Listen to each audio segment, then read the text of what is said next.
This is training on how to justify measures on the energy audit. So we have a foundational principle in the weatherization program, and that is that you are required to document and justify every measure you install on a dwelling, and you're required to do that on the energy audit reports. But before we get into the nitty-gritty on that, let's just talk about that word justify. What does it mean to justify something? A dictionary definition it says that to justify is to show or to prove to be right or reasonable.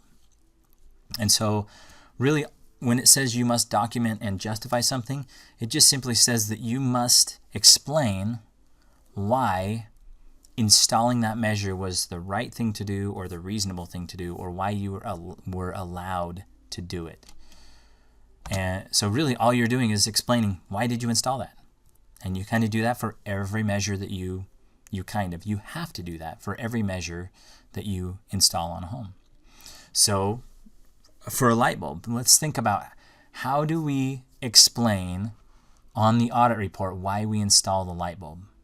Well, a light bulb is an energy conservation measure, and all of our energy conservation measures are justified by having a savings to investment ratio. So when you run an audit and you print out a recommended measures report and it shows that the light bulbs had a SIR of 3.8, that is your justification. That was why it was right or reasonable to install the light bulb. As a reminder or refresher from other trainings, everything we do in the weatherization program must be categorized into one of the 4 measure types, which are the energy conservation measure, the health and safety measure, incidental repair measure, and a non-audited measure. And this is really the first step in that justification process. You've gone into a home, you've identified something in the home, and now you have to begin to justify, why do we need to install that? So first step is you're going to identify it as maybe a health and safety measure. You'll say, well, I am going to have them install this because this is an allowable health and safety measure. And then in some cases you'll have to go on to explain a little bit more about why it was allowable or what was going on. So back to this guidance here where it says we must document and justify everything in a dwelling. Well, this next sentence that I've underlined here says identifying the measure type completes the justification process for an ECM. And really, you're not even manually identifying that as a type. You're just running your audit, and it's giving you a list of recommended measures. And you know that everything with an SIR of 1 or greater is an ECM. And once you've done that, you're done with the justification process for the ECM. But it only partially completes the justification process for the HSMs, the IRMs, and the NAMs. There's more to be done. And you can see the reference here for where this can be found in the guidelines. Under this paragraph in the guidelines, there's a table, and I've tried to summarize in the table what additional justification is required. Let's take a closer look at this table here. So we've already talked about for an ECM, we know that ECMs are the measures that appear on the recommended measure report, and they have an SIR of 1 or greater. So what additional justification is required? Well, nothing. You're done. It's completely justified. But what about a health and safety measure? Health and safety measures, these are the ones that we add after we've evaluated the shell, and the thermal boundary of the shell, the attic, the walls, the foundations, everything. We've evaluated the heating system and the cooling system and our base loads. But now we know there's some of these other items going on in the house that we need to take care of, because they're going to cause a problem, or our weatherization, the things we did in weatherization are going to make them worse. So we have to do something about them. So when is additional justification required? Like, let's say we have a water heater vent that we need to fix. So first off, we're going to create an itemized cost, and we're going to put the letters HSM in front of the name of that measure on the itemized cost. So that's the first part of that justification, but as we learned just a minute ago, we're not done. We still have more work to do to justify it. And that's where this next part comes in. So it says, what additional justification is required? Well, sometimes, yes, there is additional justification. Yes, we must document why the HSM is necessary and allowable. And sometimes, no. It says HSM is required on every home, like ASHRAE fans, smoke detectors, CO detectors. They don't require any additional justification. There's a few other things that you could conceive adding to this list, but it's pretty much ASHRAE, smoke, and CO. Maybe a vapor barrier wouldn't really require much additional justification as to why you did it. We can assume that if you're adding a vapor barrier, there was some bare earth on the home. But be careful with that. Anytime it's questionable, make sure that you're just providing more justification. You're explaining why did this house need this. So in the example of our water heater vent, well, some homes could have a 3-inch vent and they don't need us to do anything. We don't need to change that to a 4-inch vent because maybe it's venting properly. But some homes have a 3-inch vent and we do need to change it to a 4-inch vent because the appliance is backdrafting, or because the CAS is under really negative pressure, or because we added an ASHRAE fan and as soon as we kicked it on, then the appliance started backdrafting. So that is a situation where you must explain why. What happened during the weatherization process that made it so that we are now required to change that vent from a 3-inch to a 4-inch. And that is what we're talking about here. So you must document why it was necessary and allowable for you to change that vent from a 3-inch to a 4-inch. It's kind of the same case for the incidental repairs, non-audited measures, and the crisis measures. Now, we talk about 4 measures in weatherization, and here they are. But we also have a crisis measure. It is part of the crisis program, but I've listed here, if you ever do any crisis work and you include it on your energy audit, you are required to also document on the audit why it was necessary and allowable. But as you can see, if you do a non-audited measure or a CRM, you have to, just like the HSM, you got to document why it was necessary and why it was allowable without an SIR or under the crisis program. And for incidental repairs are just a little bit more unique. You have to document which ECM it was incidental to. And to be a true incidental repair, it has to have been triggered by an energy conservation measure. So for example, a great example of an incidental repair is to maybe do a minor roof repair on a home where you're going to install some attic insulation. The roof repair is something we don't normally do. It's definitely not part of an attic insulation job, but we are allowed to fix a minor little spot on the roof so that we can prevent water leaking through it getting into the insulation that we're going to add. So in that case, the energy conservation measure that the IRM is incidental to would be the attic insulation. And I'll show you an example of that. But basically, you have to document which energy conservation measure it is that you're installing this incidental repair for. But basically, the gist of this is ECMs don't require any additional justification. HSMs usually require it, but sometimes it doesn't. Everything else, you are required every time. And where does this all come from? Well, there's additional language for each one of them in the guidelines, but I've kind of pulled that out and put it into the table. So the rationale for performing each HSM and its relationship to the ECM that necessitated it must be clearly documented.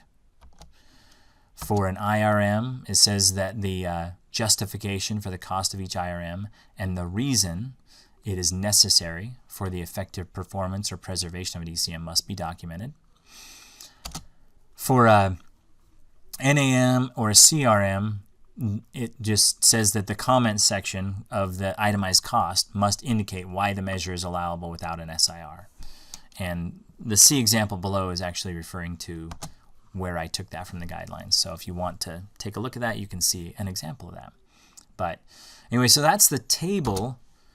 So identifying a measure by its type and then documenting why it was necessary and allowable is really an exercise in making sure that what you're doing meets the definition of the measure type that you selected, and then writing it down.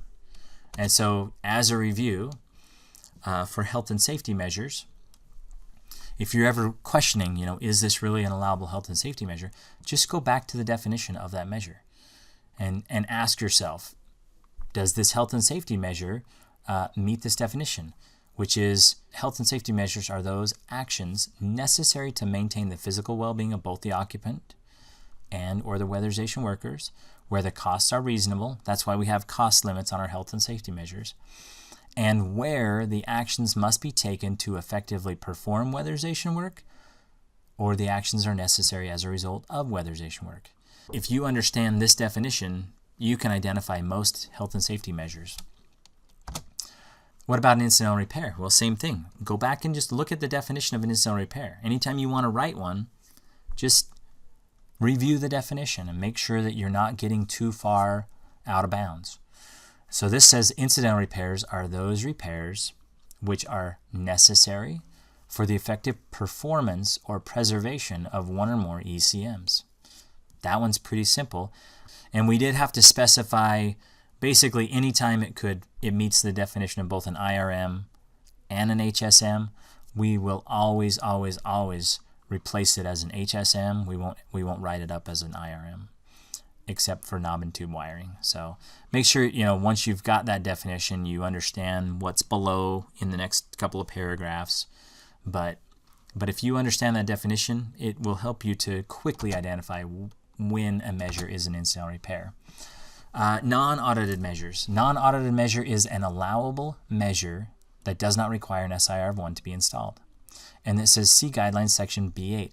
And there's a whole section in our guidelines that lists out, when something that's HVAC related is allowable without an SIR, or when replacing a window might be allowable without an SIR, or on down the list of things. When adding an attic scuttle is allowable without an SIR. And so just making sure that it meets that definition. In this case, what it means is you're going to go to that table and you're going to make sure that that specific thing you're trying to do is allowable. If it's a crisis measure, it's a lot like a non-audited measure, but you go to the crisis section of the guidelines and there's a number of items that you are allowed to install under the crisis program. And whatever's going on in the home just must meet those standards. And if you ever add a crisis measure to the documentation of a weatherization job, this is just saying you must identify it as a crisis measure, and you're also required to document the reason why it was allowable under the crisis program. So let's just go through some examples. These are real audits. I just captured some screenshots of them, and let's go through each one of them and decide whether they identified the measure as the appropriate measure type, and then is the measure justified properly. So here's an example of an ASHRAE exhaust fan. It says HSM ASHRAE exhaust fan. So did they identify it by the right measure type? And the answer is yes. Whenever we do ASHRAE compliance, that is a health and safety measure under the weatherization program. So they've done this perfectly. Now, what additional justification is required for this measure? Do we have to write anything down here? This says replace upstairs bathroom fan with ASHRAE fan and vent it out the north gable end. Existing bathroom fan appears to be vented in the attic. And this is where, as an auditor, you're going to put some description of or some directions as to what you want the field crew to do.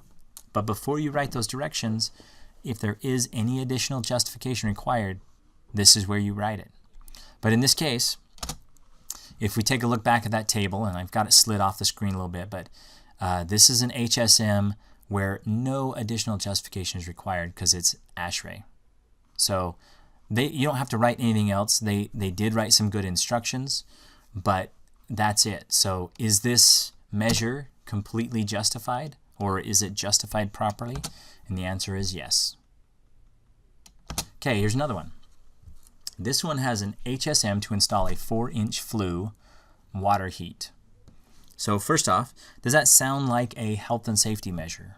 Is fixing a flue a health and safety measure? Yeah, it most likely would be a health and safety measure. I think most of the time it's going to fall into that category. So they probably correctly identified this as a health and safety measure. Now I say probably because I don't know why they had to do that. And that is the problem with this one. Is this one properly justified? As an HSM, well, it's not an ASHRAE, smoke, or CO. It's not something we have to do on every single home we come across. So yes, they were required to document why is this HSM necessary and allowable? Why do we need to install this measure on this home? Did they write that down? No, they did not. They just wrote it's currently 3-inch. Well, so what?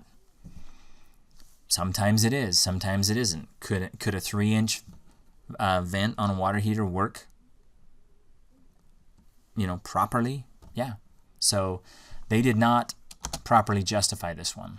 This one needs some additional language or some additional explanation as to why it was required, or this situation required our program to fix that vent. Here's another one. So they've got an HSM, CO monitor is needed. And then down in the comments section, they put 2 needed. So did they correctly identify the measure type? Yes, the CO and the smoke monitors are always health and safety measures. So they did that properly. And then is any additional justification required? No, it's a CO detector. So this one is done properly. What about this one? And I've just opened the comments section so you can see everything they wrote. It kind of cuts it off if I don't. So they have an IRM, an incidental repair measure to do something with attic access dam. So IRM attic access dam. So just based on that, we can't quite determine whether or not this really should be an incidental repair. So let's read what they wrote. And it says tied to attic insulation measure. So as per the requirements when you are documenting an incidental repair, you do have to indicate what measure it's incidental to. So this term tied to attic insulation measure is an adequate way to document that. I prefer if you just use the word incidental to attic insulation measure. It's very clear then, but tied works. And then it says create dam around attic access, insulate access cover equal to the R value of the attic, create seal using foam weather strip on attic access cover. So this is pretty good instructions, and they have tied it to an attic insulation measure. Did they do everything that they're required to do? Does this properly justify the measure? This one's a little bit gray, but I'm okay with it. If a reasonable professional can make some reasonable assumptions about things, then I'm usually okay with it. This one would have been a little better if they had actually documented and said that the attic access does not meet the program standard, or that the attic access is leaky and it's not insulated. But based on their instructions, we can assume that it wasn't insulated up to the program standard and it was leaking because they had some instructions to fix those things. So this one's a little gray, but I'm okay with it because a reasonable person should be able to deduce what is needed there. All right, what about this one? We've got a measure, it's an NAM, and it says clean coil. And typically, if you're going to clean the coil, it's going to end up being a non-audited measure. So far we're accurate. did they explain why the coil needs to be cleaned? It just says clean AC coil. So this one really is not properly justified. We need a little more detail here about what's going on. Why does the AC coil need to be cleaned? Here's another one. Different job, but exact same type of measure. There's so a NAM to clean the coil. Again, we're okay here.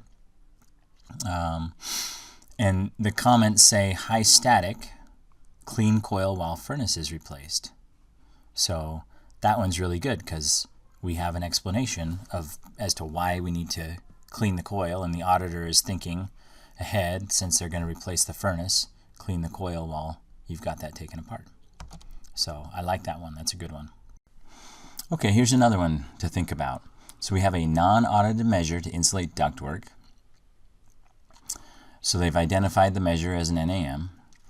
And then the comments say there are some small areas of ductwork that need to be insulated, as well as a return drop and a supply plenum. So the comments seem to indicate, that there was a deficiency there. And we know anytime there's uninsulated duct, we need to take care of it. So is this one good? Let's take a look at the guidelines. So there's a rule in our guidelines. It actually appears in a few different places, and it's another one of those fundamental or foundational rules. And that is, anytime you have a measure that qualifies as an ECM, you are required to evaluate it as an ECM before you can ever consider evaluating it as an NAM. So taking a look at this one, well, how do we know that they didn't evaluate this as an ECM first? Well, we can take a look at where they should have put the uninsulated duct into the audit. And that's right here. On the heating tab, whenever you have a forced air system, then it will give you this little button here, and it says uninsulated supply ducts. Well, you might say, well, what if these are return ducts?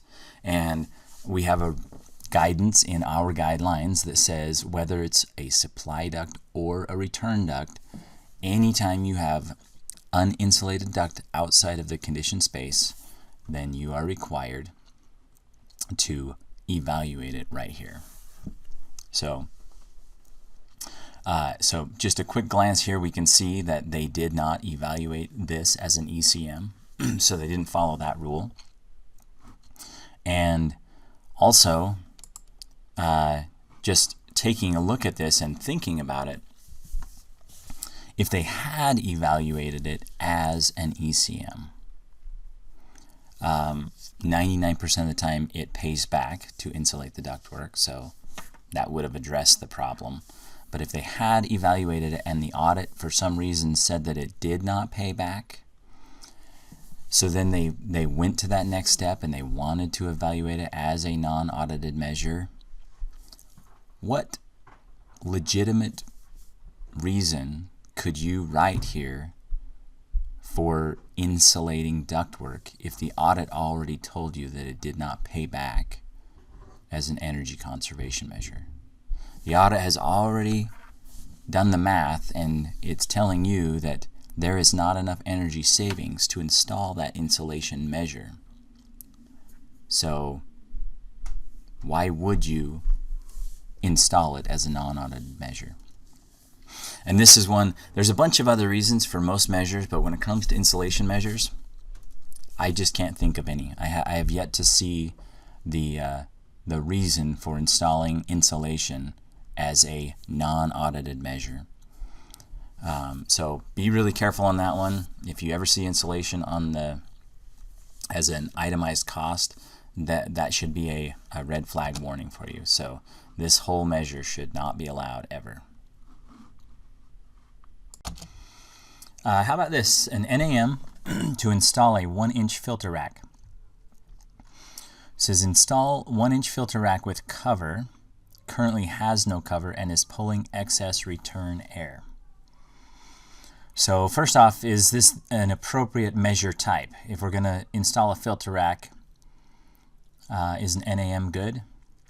Yeah, and it would probably be most appropriate to be a non-audited measure, unless the furnace was being replaced as a crisis. Then this filter rack should also be grouped in with that crisis measure. Or if the furnace was being replaced as an energy conservation measure under the weatherization program, then the filter rack should be grouped in with that. But in this case, we'll assume that it's not. So let's look at the comments. How did they do? Did they explain why we are installing a filter rack? They did put a reason here that it currently has no cover and is pulling excess return air. Is it a problem for it to pull excess return air? It could cause a few different problems, but they didn't really note what the actual problem was, or the problem that as it relates to weatherization.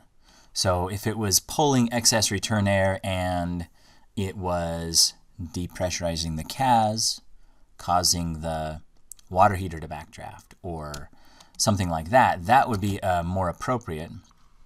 Again, here's the table on a non-audited measure. We need to document why is it necessary and allowable to do this. And because they didn't really specify as it pertains to weatherization, there's a few too many assumptions that have to happen based on this one. So this one's very gray. You might be able to make a few assumptions and get there, but it needs to be a lot clearer. Okay, how about this one? HSM, smoke detector is needed. What do we know about those? Well, we don't. It is definitely an HSM, and we don't need any other explanation here. So that one is good. They've got some kind of stock language there about how many detectors should be on each level and stuff, but no comments are required there. All right, a NAM standard water heater replacement. So can you replace a water heater as a non-audited measure? Yes, you can. What other ways can you replace a water heater? You can also replace a water heater as a health and safety measure if there's something going on with combustion air or backdrafting or something like that. But in this case, the comments say that the water heater has high CO. It's very corroded, leaking water, see photos, and we'll include a 4-inch Flue update with this. So they're kind of thinking ahead, thinking maybe this is not venting very well, so we'll go ahead and add a Flue. Now, if we look at this and say, why didn't we replace this as a health and safety measure? One thing to note, when you look under your combustion gases, it says water heater replacement of a natural draft water heater with a direct vent water heater is allowable as an HSM when the existing water heater no longer drafts due to weatherization activities. So a couple things going on here. The note really gives no indication that it is not drafting, so it doesn't really meet that part of the explanation. And the other thing is we are replacing a natural draft water heater with a new natural draft water heater. And that guidance said that you can replace a natural draft water heater with a direct vent. So far they have definitely made the right call on the non-audited measure, and the explanation is great because it had high CO and that's allowable as an NAM. All right, one last example. What do you think about this one? We've got an NAM to replace a mobile home furnace. Hopefully you've got a couple of red flags going off here. You may be wondering or noticing that there is no written justification for replacing the furnace, so that is a red flag. But the bigger red flag is that this auditor was actually trying to replace the furnace by documenting it on the itemized cost tab, and that's a no-no. You're never allowed to do that. So this one is not allowed at all. Anytime you're replacing a furnace or a cooling system, you are actually required to put those on the heating and cooling tab. But everything else we've been talking about today, all of the HSMs, IRMs, NAMs, and CRMs that we have been talking about, they all go on the Itemized Cost tab. But we've got some rules in our guidelines that say that anytime you're replacing a heating system as part of weatherization, you have to represent that on the heating tab, and same thing with the cooling system. So guidelines B93A, it says the energy savings of all ECMs shall be calculated on the post-weatherization heating and cooling source. And so that's why you have to put it on the heating tab.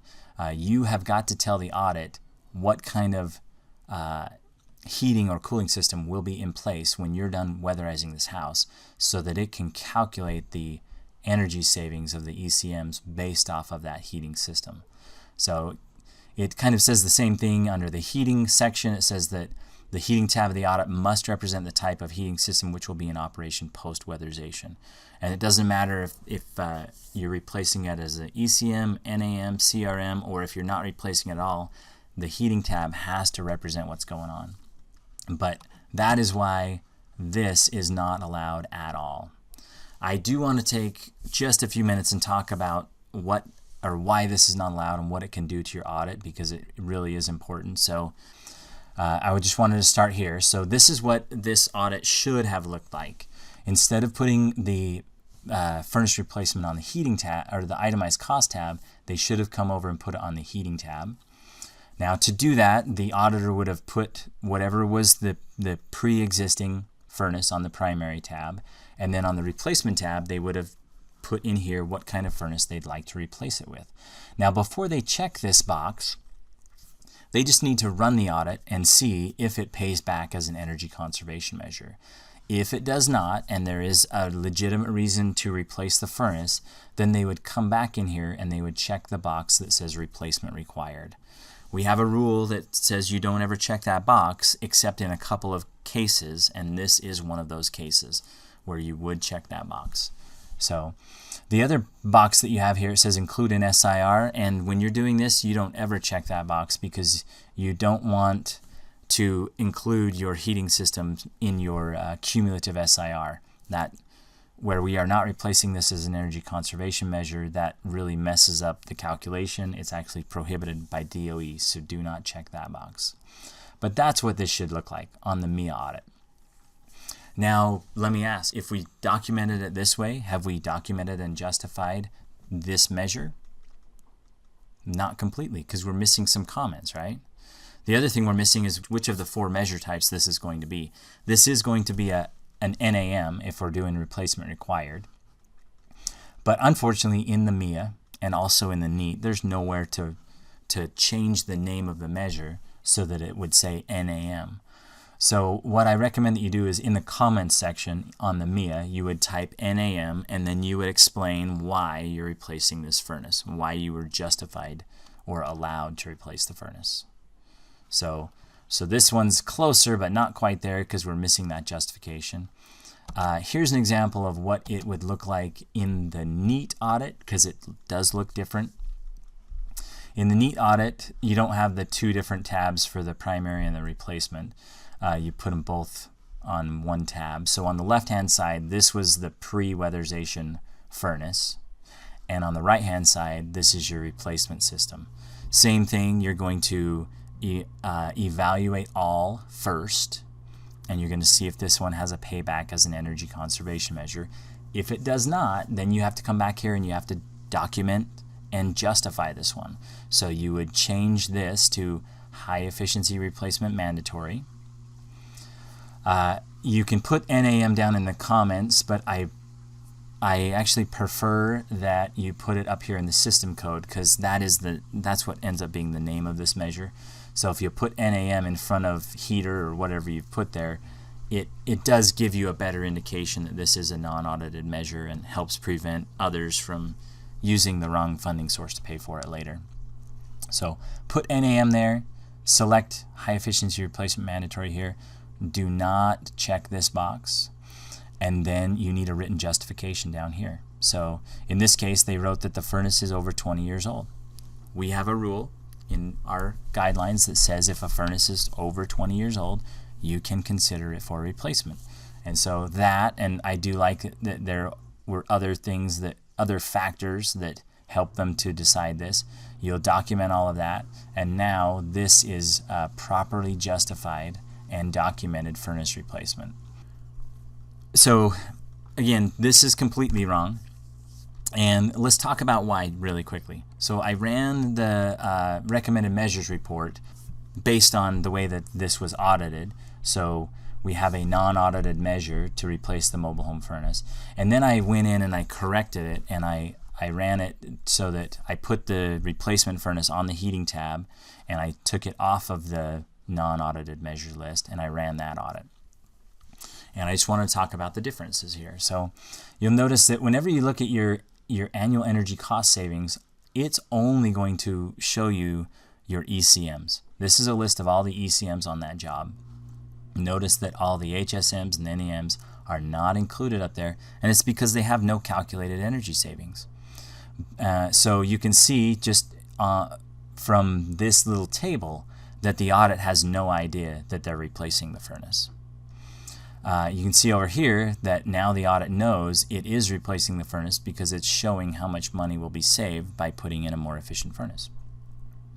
The other thing to note is that by replacing the furnace, that the energy savings of the furnace, or sorry, the efficiency of that new furnace actually impacts the energy savings of all of the other energy conservation measures that are tied to the heating. So these ones in the middle, they are all just base loads, but in this case we actually have two measures, general air sealing and a setback thermostat, that will be affected by the efficiency of the furnace or the cooling system. So you can see when the audit did not know that we'd be putting in a new furnace, it calculated the savings, or the MMBTUs saved on the heating system at 1.4 million BTUs. But over here, it's realized that, oh, we're actually going to have a more efficient furnace, so there won't be as much energy being wasted, and so there's a smaller opportunity to save money by installing a setback thermostat. So it will only save 1.3 million BTUs.